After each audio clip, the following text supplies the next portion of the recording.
like that. Yeah.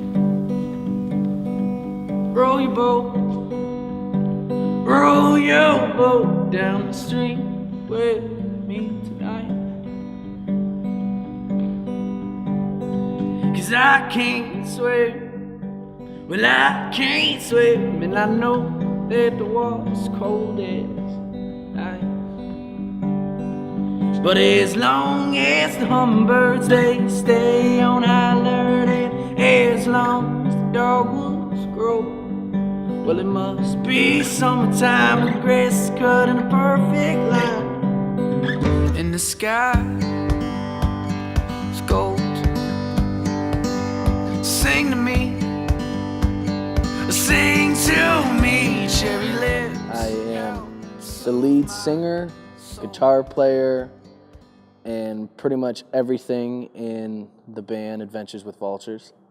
I have an older brother, Dan, who actually plays bass with me when we do live shows. And he started playing guitar and singing at a really young age. He's 4 years older than me.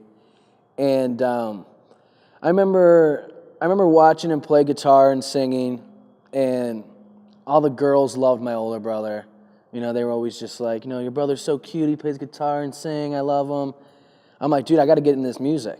I mean, if that's what's pulling the chicks right now, then that's what I got to do. So I remember banging on pots and pans while he was playing guitar and singing. And I remember for my 8th birthday, I got a drum set. And then me and him were in a band together called Second in Line, was actually our first band name. I remember playing drums and loving it, but being a drummer, you're kind of behind the scenes, you know, staying in the pocket, you know, while he's up there getting all the glory. And once that band broke up, I decided to move to the front of the stage, take his shine, I guess you could say. I mean, music's pretty much everything that I've been doing since the 4th grade, playing drums real young, to making hip-hop music, to being in hardcore bands, to now making folk blues music. It's pretty much what I base my whole day around. You know, if I'm not playing music, I'm writing music. If I'm not writing music, I'm usually listening to the newest music. And if I'm not listening to music, I'm drinking, thinking about playing music. I mean, I could say the cliche answer and say everything inspires me, which in all honesty, everything kind of does. Friends really inspire me, or just being around people. You know, once you're around people and they're all playing their music, and, you know, you listen to a song that I might not listen to, that my friends are more into, and that song might give me an idea, you know, oh, I like that melody that guy's using. Now I'm picturing a melody off that. I'm going to go home right now and grab my guitar. If I see like a cool painting or a cool picture, I might want to write about what I think the picture's about, and that leads into a song. My mom does big time.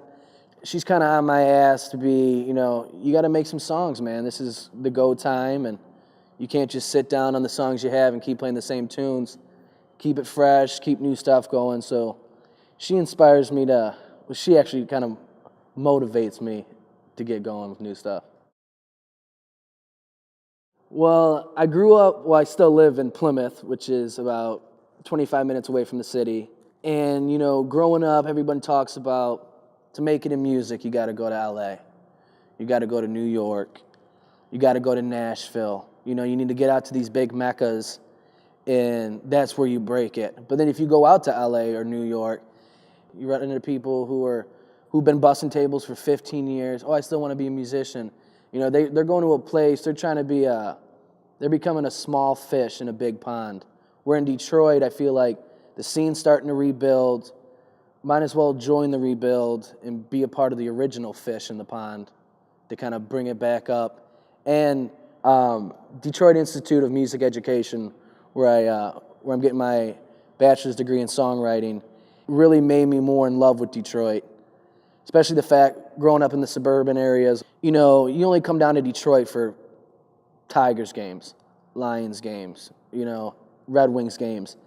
It's made me appreciate this city and the grit from this city. And, you know, it's not about the glam and, you know, the Hollywood style of music. It's about, you know, the true raw musicians who can just get up there with the piano and sing, get up there with a guitar and sing. People in Detroit, people in Michigan in general, love people who are from Michigan, which I absolutely love. I mean, you got Kid Rock, you got Eminem, where, you know, they could play Detroit the rest of their lives, not go anywhere else, and sell out every show. And the love and loyalty from Detroit is what brings me to Detroit. My first thing to tell an artist out there is don't worry about views. Don't worry about the views. Don't worry about the fame. If you love music, you're going to play music regardless. So now whether you got to go work a 9 to 5 every day, then go play music, I mean, if music's what you love, I mean, keep going after it. All the people who don't make it in the industry are the people who quit. You know, you can't make it in something if you just give up. You gotta at least keep attempting, keep going at it. If you still wanna work your 9 to 5 and make your money, make your old lady happy, you got kids, you know, awesome.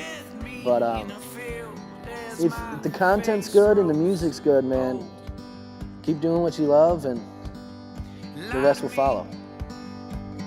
Lie to me and say my chivalry is my best quality. 'Cause as long as the hummingbirds they stay on high alert, and as long as the dogwoods grow, well, it must be summertime, the grass is cut in a perfect line, and the sky is gold.